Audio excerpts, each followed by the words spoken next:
Identities are the most powerful technology on the planet because they're the code that runs another of the most powerful technologies on the planet, human beings.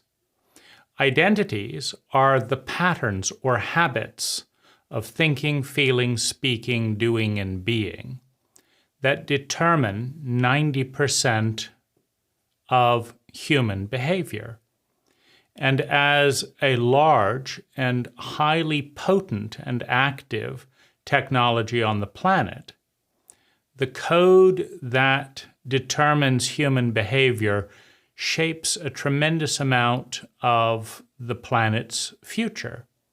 Of course, humans exist in an ecological relationship with the planet that gives birth to them, and the planet that gives birth to human beings is profoundly affected by human patterns of thinking, feeling, speaking, doing, and being. And of course, that's all part of an algorithm.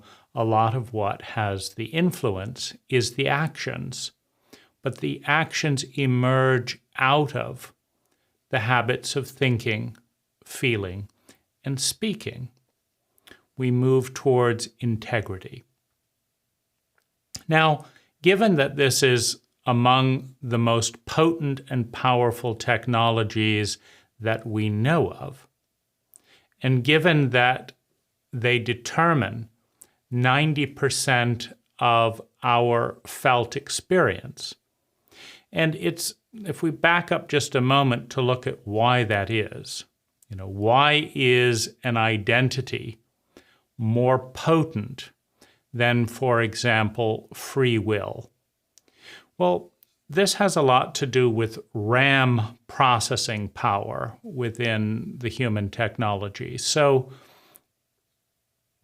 in order to have free will, we have to be able to process what's going on moment to moment and respond to it within the conscious mind. Meaning, if we do not respond consciously to what's going on, the idea of conscious freedom is meaningless. Now, the RAM is the bandwidth, the width of processing power that our conscious mind possesses. And the reality is that we can only examine and have conscious control of less than 10% of our habits of thinking, feeling, speaking, doing, and being. The other 90%, perhaps even 95%, are automatic. They are governed by habit, by routine, and that's what an identity is. And so, and we can easily examine that little piece if we want. We can look at, are you consciously directing blood flow? Could you consciously direct blood flow? Are you consciously charging your car right now if it's an electric car? Could you do that? How much can you process? Because if we think of the technology of language, for example, there's no reason why we could not invent a completely different language. It would just be so difficult to remember it. Why? Because of RAM processing capacity. We could examine on a moment-to-moment basis whether or not to breathe, whether or not to move blood, whether or not to think this thought or whether or not to think that thought, whether or not to feel this or feel that, whether it's good to feel this or feel that. But we're already in the woods. In other words, we're overwhelming the conscious mind's ability to navigate so many complex questions that are all moving at the same time. And so what we do is we develop routines. And that's what an identity is. I am the one who says this, thinks this, feels this, does this, and is like this. That's me. And I don't have to think about it. We could think about it. Why do you do that?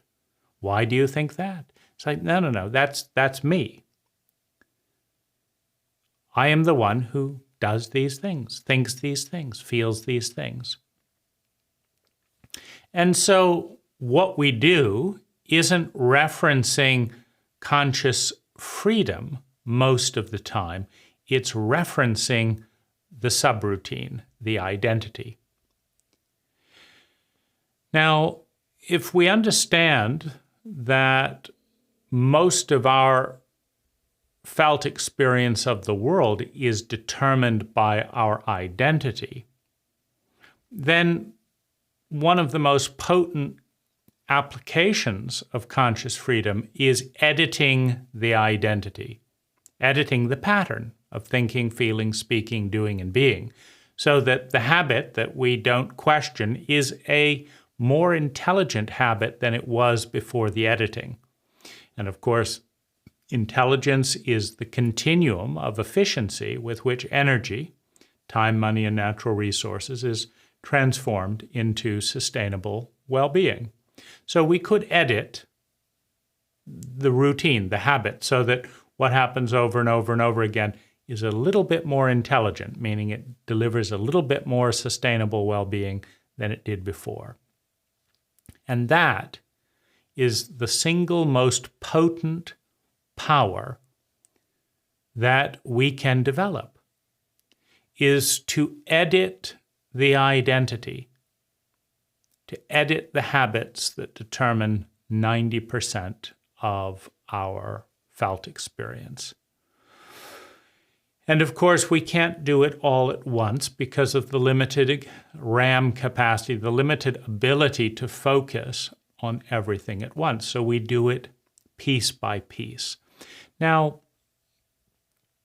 so much of identity has what might be called the network effect. If we want to, for example, let's say that what I'd like to do is stop the serious autonomous presentation and this movement and speaking. What I'd like to do is have I'd like to interrupt the pattern, first of all, and I'd like to make some random sounds. Because why? Well, did you just feel the energy go up? It just got a little bit more engaging. More stuff flowed that way. Aha, it's a superior identity in terms of sustainable well-being because there's a little bit less depression, there's a little bit more enervation. And in a depressed cult, that's a good thing. We could use a little bit more, right? Feels good, right? Okay, so we want to edit that identity. Now, in the isolation of the loop within self, that's a done deal. It's like, I just need to delete, hold a serious face at all costs, delete that, and write in, every hour, and I'll feel immensely higher states of well-being every hour for 30 seconds. Okay, great, so write that out. There's just one problem. If you walk down the street and say, some people are going to call the police because they don't know what to make of the fact that you're different in a cult that prioritizes norms, known as normalcy. And it isn't measuring vitality, it's measuring, are you normal or are you not normal? And if normal is boring and somber and whatever it is, then that's what you should be. And this is, of course, the crisis that emerges from an unexamined cult, from an unexamined identity. So here's the problem. So you're going around and your little bell goes off, it's time for your ha! And then you've done that, you feel better, but people are looking and gossiping and maybe a policeman comes up and says, "Are you okay? You can't do that to people." And you say, "But I feel more alive. I figured out. I edited the script here." And they say, "Well, we're going to have to take you in for questioning, or maybe people get anxious, right?" And so your edited identity in an unexamined cult starts to cause problems. And, obviously, you decide that, God's grace is the beauty of the human body.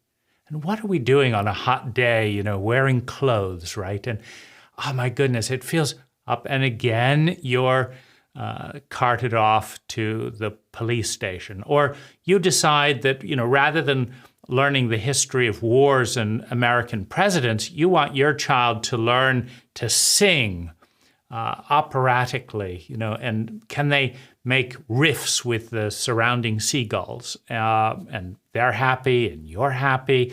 But again, that's not the approved curriculum. And off to the police station. And it may be the police station, it may be the IRS, it may be the military. We can't do this in this area. You do whatever it is. You start to activate the immune system that alerts every cult. There's a deviation. There's an anomaly in the field. We've got to kill it, right? We've got to squash it out at all costs. And so the trouble with hyper-alert, non-intelligent immune systems is that all change is viewed as a threat. All change. And it is. Every cult, every dogmatic cult is incredibly fragile because, for the most part, dogmatic cults have lost their tether to intelligence. There is no one in a dogmatic cult that can explain why everything in that cult is the most intelligent thing that we know, and that's why we're doing it. So they slap the kid. They tell him to shut up. They tell him not to talk back. They say, "This is the way because we said so," or "You'll get punished if you." So that's the cover for the lack of intelligence. At some point, any initiation of a new cult protocol had some intelligence. The old story of the woman who cut off the two ends of the ham. And why do you do? Well, because my mother cut off the two ends of the ham, and because my mother cut off the two ends of the ham, and the great-grand. Well, my baking pan was too small, so I cut off the two ends of the ham because it wouldn't fit in my pan. And everyone else subsequently has had a bigger pan, but they're just copying the old routine, the old identity. And so dogmatic cults are self-referential. They're not referencing new technology and new data. And so, but the crisis comes that when you've decided, you've made the grandest of all discoveries, that for no money, absolutely no money, you didn't have to cut down a tree, you didn't have to drive 3 hours to see a therapist, for no money at all, you've discovered that, lifts the energy, right? You've discovered that, and you've introduced it into the code. It didn't require that much. Is anyone harmed by it? Does it take any money? Does it kill any trees? No. Good job. Write it in. But you see, in a dynamic culture, in an intelligent culture, in an intimate culture, where you are known and have the opportunity to know the members of your culture, your community, you can excitedly share your data. I just discovered how to lift 20% of my depression without spending $1, without driving to see a therapist, and without cutting down a single tree, and it only takes 5 seconds. Here it is. And anyone who wants to can say, "Good, I'll do that one as well," right? We'll see who can come up with a better one, right? This is our new subroutine. But much more importantly, much more importantly, you've now alerted, you've communicated a living cultural dynamic. You've introduced innovation into the subroutine. And now people know what they're included. They know what you're doing. Oh, there's Dane lifting 20% of his depression with his new sound. Interesting. Oh, it's coming up. And then maybe they do it back. Right now, you've got a dynamic, just like parents and babies. And you've got a fun dynamic. And there's none of this. That's not professional. That's just a code. Who says what is and isn't professional? I mean, technically, it means what you're paid for, and I'm not asking to be paid to make some sounds. The point is that when you have a fragmented, dogmatic cult that is out of sync with itself and with others, you cannot innovate in these areas, because what would the neighbors think? So by moving to a micro scale, because obviously if you have cult modes and pockets that are tens of thousands of people, they can't all, this is one of the reasons why large scales have to become more monolithic. And this is partly why the imposition of the dogmas becomes stronger and stronger, because we can't just have this cult member suddenly do this, and you didn't get the text because you're in a 10,000 person neighborhood, and of course you didn't get the text, and you don't want to, you just don't want things to change. And so there has to be an attack, but that's why small is beautiful. That's why the scale is so important. Now, this obviously is just made up on the spot, but if you paid attention, the energy in the video has actually gone up. It is a valid iteration. For all we know, the American cult could have 20% less depression over the next month if every single person in the cult on the hour got a bell and went on with their day. We don't know, because we would never test something so practical in a dogmatic cult. We haven't done it. We don't do it. We would never do it in the cult that is America. But it is an intelligent exploration in a 10x living community with 70 people, 100 people, etc. And this kind of iteration can go on constantly. Now, there are many, many, many more profound identities to explore, to develop, and iterate in a community than twisting facial expressions and making a sound. Ha! But that's a start, right? That gives the idea of freedom. It opens the doorway to new possibilities. And with that doorway open comes the question, well, what is the most intelligent identity, the pattern of thinking, feeling, speaking, doing, and being that generates the most well-being? Well, let's try 7-second hugs to introduce oxytocin 7 times a day. The bell goes off in the community. Everyone gets a 7-second hug with whoever. Oh my goodness, that's 20% of well-being for the next 15 minutes right there, free, not a penny. We didn't have to eat a Haagen-Dazs. We're feeling great. Okay, let's try that. That's doing well. We evolve the identity in response to data, in response to intelligence. But what about other identities? What about creating a human art project that is, what about creating art where 70 people, the entire community, cannot let go of each other's hand and is traveling around the gardens as a snake? And what if the snake first goes by the oldest person leads the snake, and then by the youngest person leads the snake? And what if every person has a color, right, of some chalk or something, and as you're going through the community, everyone leaves their mark? Well, what does that do? You see, we don't know what that does because we've never done it.